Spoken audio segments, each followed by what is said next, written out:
Miles Morales. Such a different and a fresh version of Spider-Man. It feels like every single installment of Spider-Man's been Peter Parker and company. Like seriously, from the movies to the games. I guess we had Spider-Man 2099 be the main Spider-Man in one of the games. But besides that, it has always been Peter Parker. Until we got Miles Morales and that awesome Spider-Verse movie in 2018. Thank you, man. Thank you. I don't know who I'm thanking, but thank you. I think the main argument with Miles is that he really embodies what Spider-Man's all about. Which is of course saving innocent people. But now you're saying, hey, you Swedish idiot, every superhero saves people. You're right, but listen to me. Not every superhero is dealing with the personal things that Miles and every other version of Spider-Man is dealing with. Literally, Spider-Man's character is known for him being super poor and just constantly struggling with everything. Everything from money to social life, to letting people down, to having erectile dysfunction. Oh, sorry, that was my problem.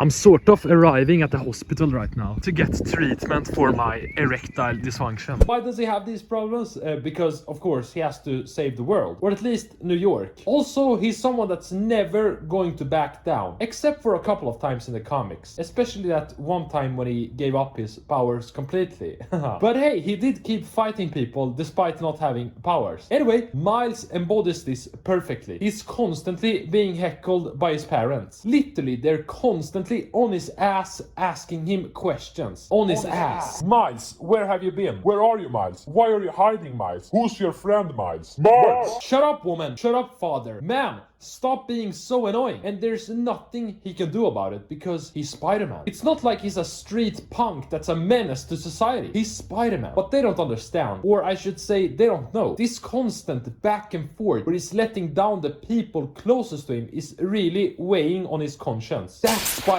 And although he doesn't have this quote-unquote Uncle Ben moment, he still lives by the saying, with great power comes great responsibility. I don't know if they've mentioned this in the movie, but he certainly lives up to it. More than this asshole version right here. And you could sort of argue that he has an Uncle Ben moment in the form of Peter Parker dying. Yeah, because in this world Peter died and sort of transferred the responsibility of being Spider-Man to Miles. Pretty awesome. Or maybe I shouldn't say pretty awesome that Peter Parker died. But you get the point. He has his Uncle Ben moment, sort of. Looking more at Miles' character, he comes across as someone that won't quit. I think there are several moments in the two movies, but one moment that stand out for me is in the first movie, when all the other Spider-Man sort of trap him in his room and just tell him, hey, you have potential, but right now you're really, really bad. Like, there's an infinite number of Spider-Man out there and you're the worst one of them all. Do you realize how awful you are at your job, Miles? Anyway, any normal human being would have just quit in this scenario, especially when you're tied up to a chair. But not Miles. Despite getting brutally destroyed with honesty, he escapes the shitty gaming chair and just goes out to rescue the day. Another one of these moments is in the second movie, when he learns that his father is destined to die in 2 days. And what's keeping him from saving his father? Well, an army of other Spider-Man. Literally people that are in the same class as you are. Mexican Spider-Man 2099 that's extremely strong and will just destroy you in a 1 versus 1 battle. But you don't give up. You go through all these Spider-Man and just escape somehow. That's really awesome, dude. Like, imagine having to go through an army of extremely powerful people to reach your goal. And if you don't, your father's going to die. That's Spider-Man. But despite me liking Miles Morales and making a case that he might be the greatest version of Spider-Man ever, there is one primary candidate that has something to say, and that's Tobey Maguire's character. Some might say Tom Holland, some might say Andrew Garfield, and those people can just, you know, fall down a couple of stairs or something. Especially if you're referencing the Andrew Garfield movies. Those can just burn in hell or something. The movies, of course, not the people. Maybe the people if you're really, really bad person. Holy shit, dude. I ordered the Amazing Spider-Man 2 on what website was it? I don't know, on some random website, and I only got sent like this note. Anyway, Amazing Spider-Man 2 featuring Andrew Garfield, Electro and Emma something. I got like super scammed, but you know, if I had the real physical copy, I would do the same thing because that movie is trash. Holy shit, it's here where I got arrested once. Tracked down by the police for being a for being, you know, downloading some illegal movie. Yeah, throw the evidence. Oh, nice. I'm just missing the movie. Why is my piss so yellow? I need to drink water. Anyway, back to Tobey. I mean, his character's just awesome and embodies everything that Spider-Man's supposed to be, even more so than Miles Morales. Looking at this version of Peter Parker, he's literally piss poor and constantly struggles with money, while at the same time getting blasted by the Daily Bugle for saving the world. And yeah, his only source of income is selling pictures of himself to his greatest enemy. And no, I'm not talking about the Green Goblin, I'm talking about J. Jonah Jameson, dude. The worst criminal of all time. This version of Peter does not only struggle with money, but literally all his friends thinks he's weird. Harry even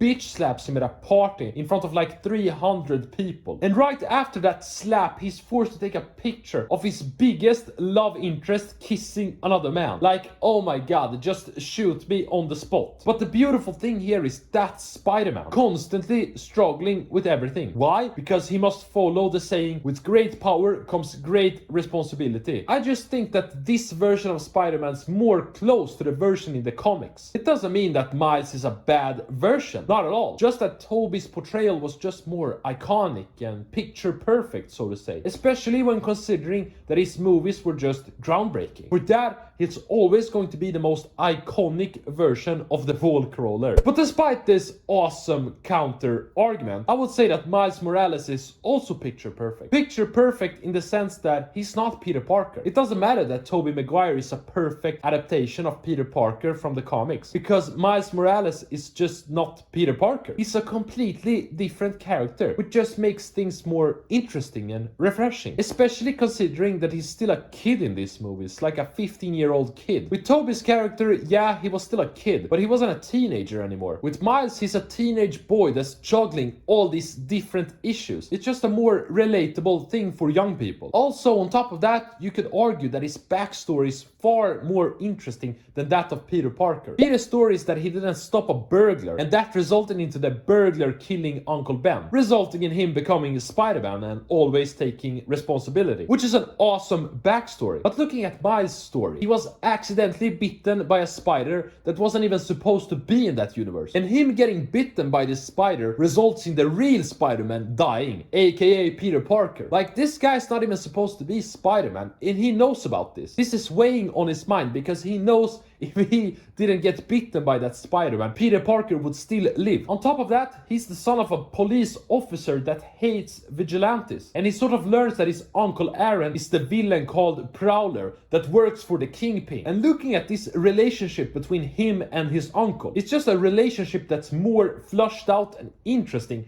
than the relationship that Peter and Uncle Ben had. Peter's relationship with Uncle Ben is never explored throughout the comics and the movies. More or less, it's just him saying, hey, I have to be Spider-Man for Uncle Ben. But with Miles and his Uncle Aaron, we see the bond between them in the movie. And then we see his uncle is the Prowler that is working with the sadistic Kingpin. You literally have this close bond with your uncle, but he's an evil supervillain that wants to kill Spider-Man. Like, that's a classical comic book relationship where the evil guy is someone you know and care for. I can keep going and talking about his relationship with his father and how it's a bit shaky and tough throughout the movies. Mainly because he is Spider-Man, resulting in him sort of disobeying his parents and just making them furious. I can keep talking about his love interest, Gwen, Spider-Woman, and she just goes through the similar things as Miles is going through. Losing her friend, having a shaky relationship with her father, which in turn just makes things far more interesting with Miles, because they can connect with each other in a different way. With Tobey's character and Mary Jane, they definitely have a connection with each other in the movies, but maybe it's not on the same level as with Miles and Gwen. They just understand each other more, especially when they're both spider superheroes combined with being teenagers that struggle with everyday problems. So, to make a long, shitty story short, Miles Morales is awesome. His character is so different and fresh in comparison with all the other Spider-Man versions we've gotten over the years. We finally have a teenager that's struggling with so many different teenage stuff while donning the mantle of Spider-Man. Personally, Tobey's character is always going to have a special place in my heart because it's such an iconic role and actor. But Miles Morales is definitely a character that's rivaling him right now, especially considering that we're getting another animated Spider-Verse movie. And chances are pretty high that we're gonna get a live-action Spider-Man movie featuring Miles, which is just going to expand the character and make him even more awesome. So, to all the Tobey Maguire